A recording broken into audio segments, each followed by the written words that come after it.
Hello students, welcome to Shweta Yadav Tutorials. Please like and subscribe my channel and hit bell icon for more updates.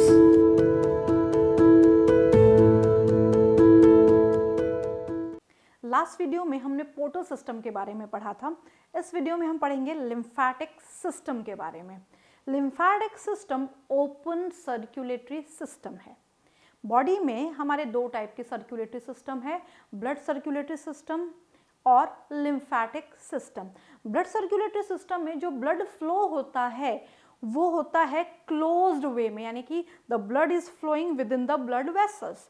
But lymphatic system में जब हम बात करते हैं, lymphatic system में जो lymph flow होता है वो as a open circulatory system का पार्ट माना जाता है। तो इस तरीके से बॉडी में लिम्फेटिक सिस्टम हमें दिखाई देता है। इसको रिप्रेजेंट करने के लिए ग्रीन कलर दिया गया है। यहाँ पे कुछ ऑर्गन्स भी हमें दिखाई दे रहे हैं, tonsil, thymus, liver and spleen. तो यहाँ पे अगर हम बात करें thymus, tonsil and spleen, these systems or these things are related with the lymphatic system। इनकी भी हम आगे बात करेंगे। तो लिम्फेटिक सिस्टम हमें इस तरीके का दिखाई देता है, ओपन टाइप सर्कुलेटरी सिस्टम है।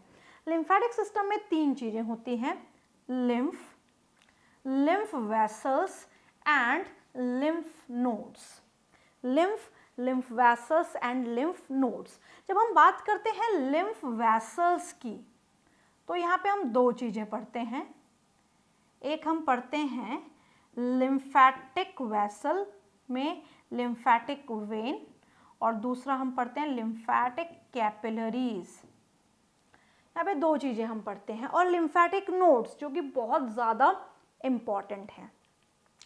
अब यहाँ पे अगर हम लिम्फेटिक सिस्टम को देखें तो सबसे पहले हमें लिम्फ के बारे में पता होना चाहिए कि लिम्फ क्या होता है। A lymph is a connective tissue। इसको भी हम कनेक्टिव टिश्यू बोलते हैं। ब्लड एंड लिम्फ ये दोनों ही कनेक्टिव टिश्यू में आते हैं। So what is the difference? अगर हम लिम्फ की बात करते हैं तो it is a colourless whitish fluid. This particular fluid contain WBC and plasma. इसमें क्या प्रेजेंट होता है? WBC एंड प्लाज्मा प्रेजेंट होता है। क्या प्रेजेंट नहीं होता है? माइनस क्या होगा इसमें? बचा हुआ जो भी चीजें हैं, RBC plus platelets and plus plasma protein, जो लार्ज साइज प्रोटीन है। तो हम इसको ये भी बोल सकते हैं the lymph is a filtered blood, और the lymph is a filtered blood which contain WBCs and plasma minus RBCs, platelets and plasma protein, और devoid of RBCs, platelets and plasma protein। अब एग्जैक्टली लिम्फेटिक सिस्टम काम कैसे करता है वो हमें समझना है। तो यहाँ पे इस चीज को समझने के लिए हमें इसको पैरेलली अज्यूम करना पड़ेगा ब्लड सर्कुलेटरी सिस्टम के साथ। तो यहाँ पे सबसे पहले हमें ये डिफरेंशिएट करना होगा इस डायग्राम में कि ब्लड सर्कुलेटरी सिस्टम कौन सा दिखाई दे रहा है और यहाँ पे लिम्फेटिक सिस्टम कौन सा दिखाई दे रहा है। तो यहाँ पे जो रेड और ब्लू कलर से दिखाई दे रहा है कैपिलरी नेटवर्क के साथ, जो कि रेड और ब्लू कलर की हैं, ये सिस्टम है हमारा ब्लड सर्कुलेटरी सिस्टम। इस ब्लड सर्कुलेटरी सिस्टम में आर्टरीज हैं, आर्ट्रियोल्स हैं, और ये बना रही हैं कैपिलरी नेटवर्क। ये कैपिलरी नेटवर्क हमें यहाँ पे दिखाई दे रहा है। इसी कैपिलरी नेटवर्क के बीच बीच में जो ग्रीन कलर का दिखाई दे रहा है, ये दिखाई दे रहा है लिम्फेटिक सिस्टम। ये क्या दिखाई दे रहा है? लिम्फेटिक सिस्टम, जिसमें हमें दिखाई दे रही हैं लिम्फेटिक कैपिलरीज या लिम्फेटिक वेन्स। अब एग्जैक्टली काम कैसे करता है ये system? As the blood passes through the capillaries in the tissues, जैसे जैसे हमारा ब्लड पास होता है कैपिलरीज से टिश्यूज में जाता है, सेल्स में जाता है, some water along with many small soluble substances move out into the space। यहाँ पे क्या होता है? पानी के साथ कुछ वाटर soluble substances भी बाहर निकल आते हैं, और जब वो बाहर निकल आते हैं तो बाहर निकल के इकट्ठा हो जाते हैं।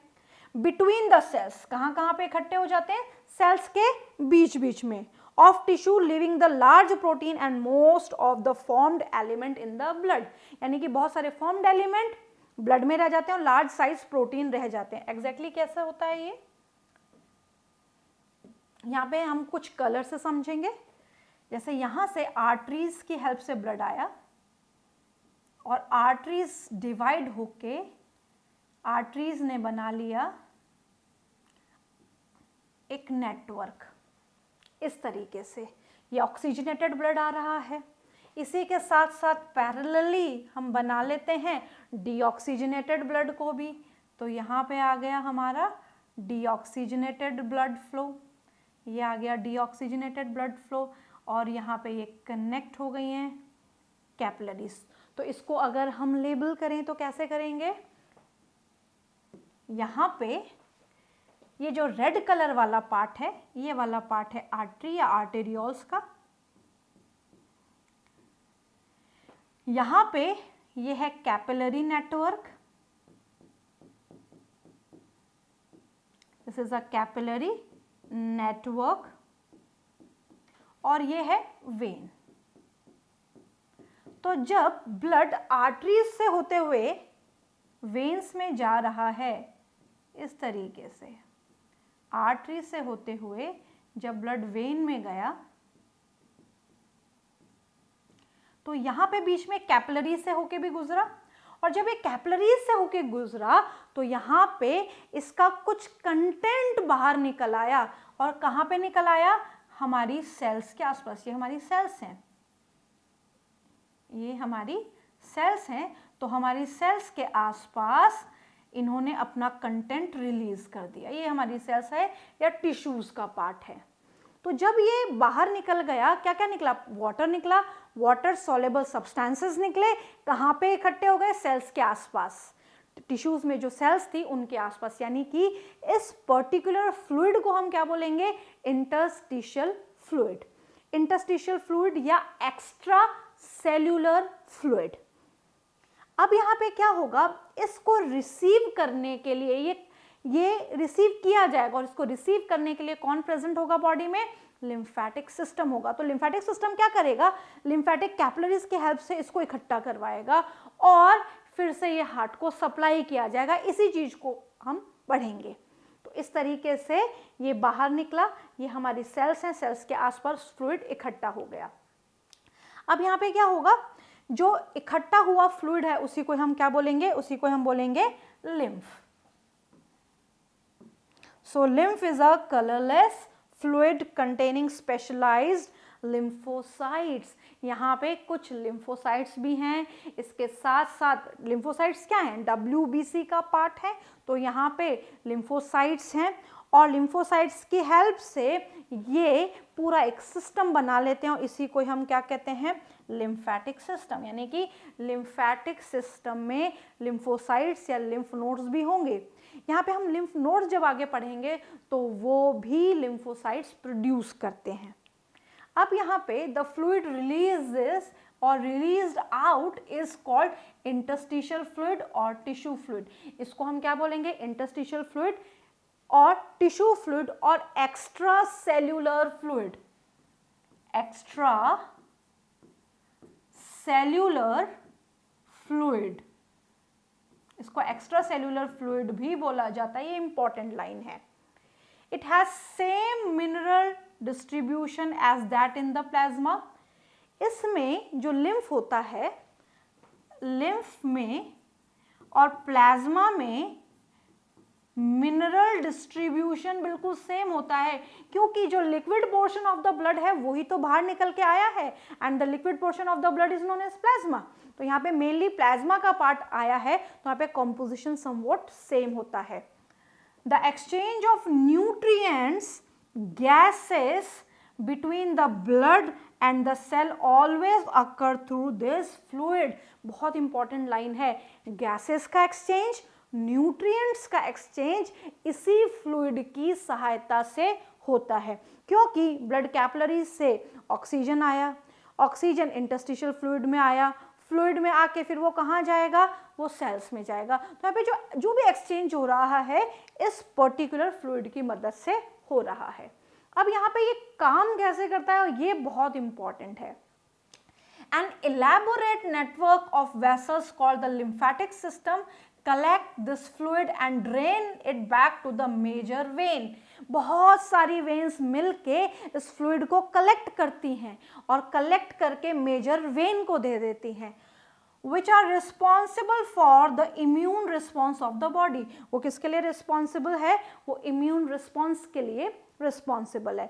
Lymph is also an important carrier for nutrients.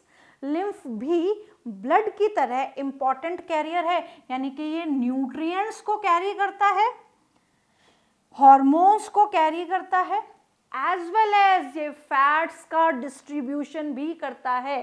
Fats का डिस्ट्रीब्यूशन कैसे करता है, जब हमने फर्स्ट टॉपिक पढ़ा था that is digestion and absorption, उसमें जब हमने एब्जॉर्प्शन का पार्ट पढ़ा था तो हमने पढ़ा था कि जो विलाइज है उनमें ब्लड कैपिलरीज भी होती हैं और लिम्फेटिक कैपिलरीज भी होती हैं, और वहाँ की लिम्फेटिक कैपिलरीज को हम बोलते हैं लैक्टील्स। तो यहाँ पे जो लैक्टील्स होती हैं वो लैक्टील्स क्या करती हैं, स्मॉल इंटेस्टाइन से फैट को ले लेती हैं। किस फॉर्म में लेती हैं, काइलोमाइक्रोन की फॉर्म में लेती हैं, और यही जो फैट है वो पूरी बॉडी में फिर डिस्ट्रीब्यूट हो जाता है। So fats are absorb through lymph in the lacteals present in the small intestinal villi. Small intestinal villi में लैक्टील्स प्रेजेंट होते हैं।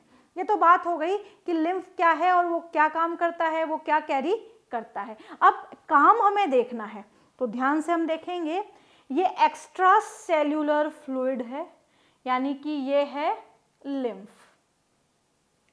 इसको कलेक्ट करने के लिए लिम्फेटिक वेसल्स हैं। ये ग्रीन कलर की जो वेसल्स हमें दिखाई दे रही हैं ये लिम्फेटिक वेसल्स हैं। इन लिम्फेटिक वेसल्स ने इनको कलेक्ट कर लिया।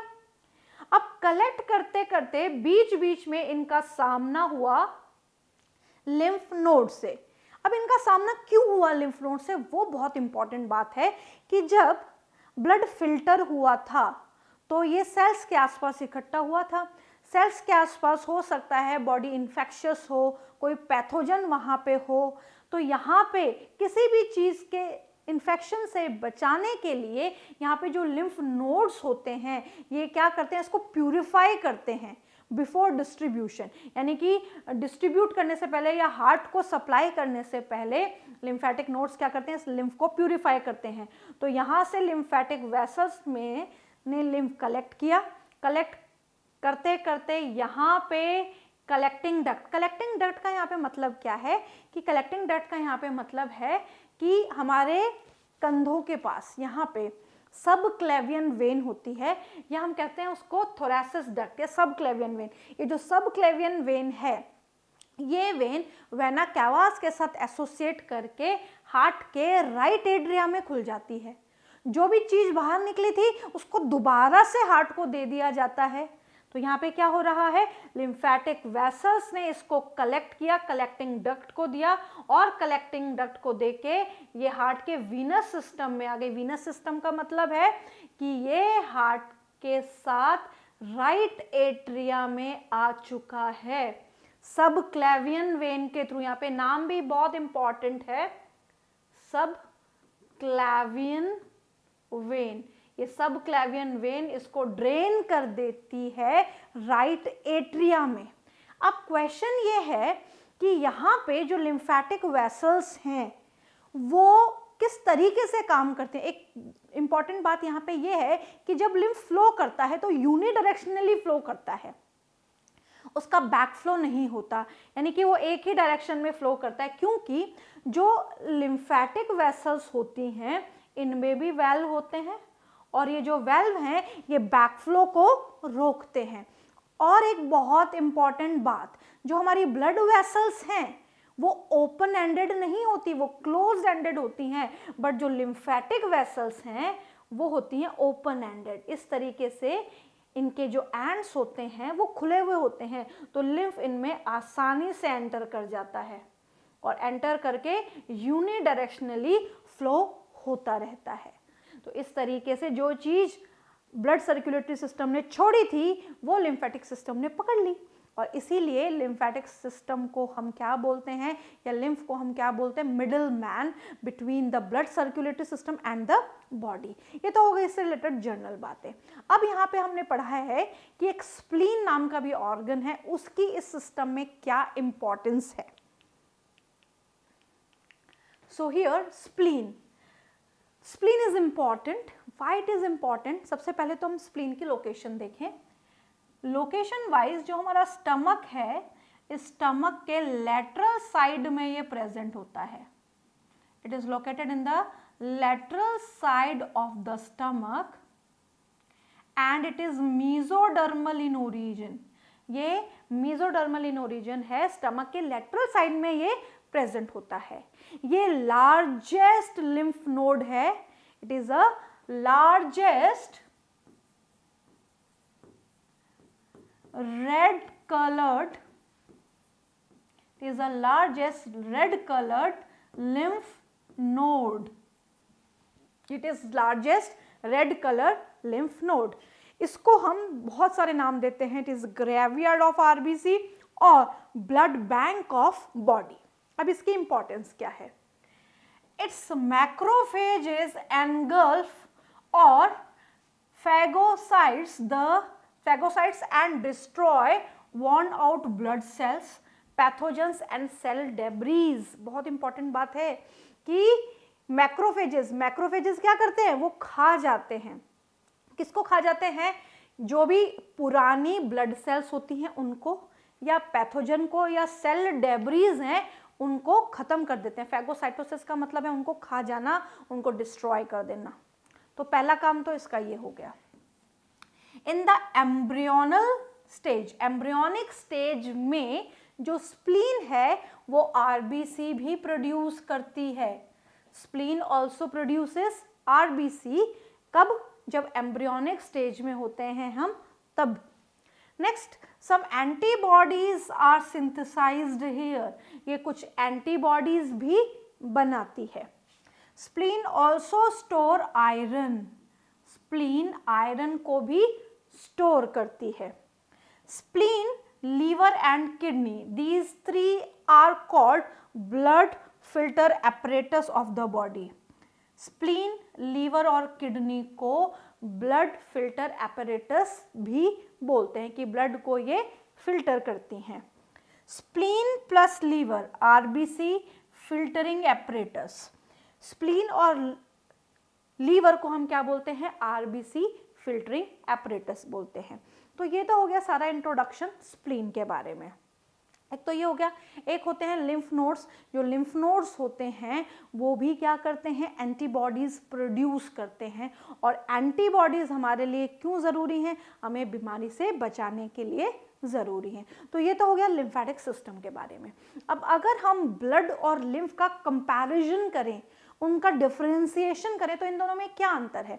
जो लिम्फ है वो कलरलेस है, वाइट कलर का है। जो ब्लड है वो रेड कलर का है। अब क्वेश्चन ये है कि ब्लड का कलर रेड क्यों है? ब्लड का कलर रेड है क्योंकि उसमें हीमोग्लोबिन प्रेजेंट है, आरबीसी प्रेजेंट है। तो आरबीसी में जो हीमोग्लोबिन प्रेजेंट है उसके कारण ब्लड का कलर रेड है। लिम्फ के पास आरबीसी नहीं है, इसलिए वो कलरलेस है या वाइट कलर की है।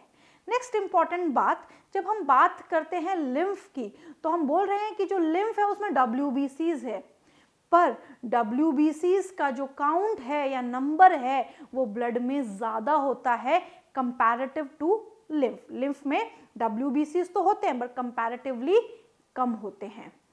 नेक्स्ट हम बात करते हैं डब्ल्यूबीसी के कौन सा टाइप ब्लड में ज़्यादा होता है या लिम्फ में ज़्यादा होता है। तो डब्ल्यूबीसी का एक टाइप है न्यूट्रोफिल, जो ब्लड में ज़्यादा होता है, बट लिम्फोसाइट्स जो हैं वो लिम्फ में ज़्यादा होते हैं। कि नाम से नाम पता चल रहा है लिम्फोसाइट्स में क्या होंगे? लिम्फ में ज़्यादा क्या होंगे? लिम्फोसाइट्स। इसी के साथ साथ ऑक्सीजन, न्यूट्रिएंट्स एंड प्रोटीन्स। कौन से प्रोटीन? सॉल्युबल प्रोटीन ब्लड में ज़्यादा होते हैं। ऑक्सीजन, न्यूट्रिएंट्स और सॉल्युबल प्रोटीन लिम्फ में कम होते हैं। Insoluble proteins and carbon dioxide ये ज़्यादा ये ज़्यादा होती हैं लिम्फ में।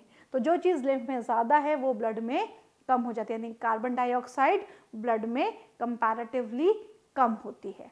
तो ये हो गए difference between the blood and the lymph, क्योंकि ये क्वेश्चन आता है कि लिम्फ में क्या ज़्यादा होता है और ब्लड में क्या ज़्यादा होता है, क्योंकि एक चीज़ से ही दूसरी चीज़ का फॉर्मेशन हुआ है, तो ये डिफरेंशिएशन हमें पता होना चाहिए कि दोनों में क्या अंतर है।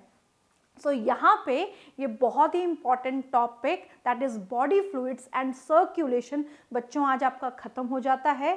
नेक्स्ट से हम शुरू करेंगे एनसीईआरटी डिस्कशन।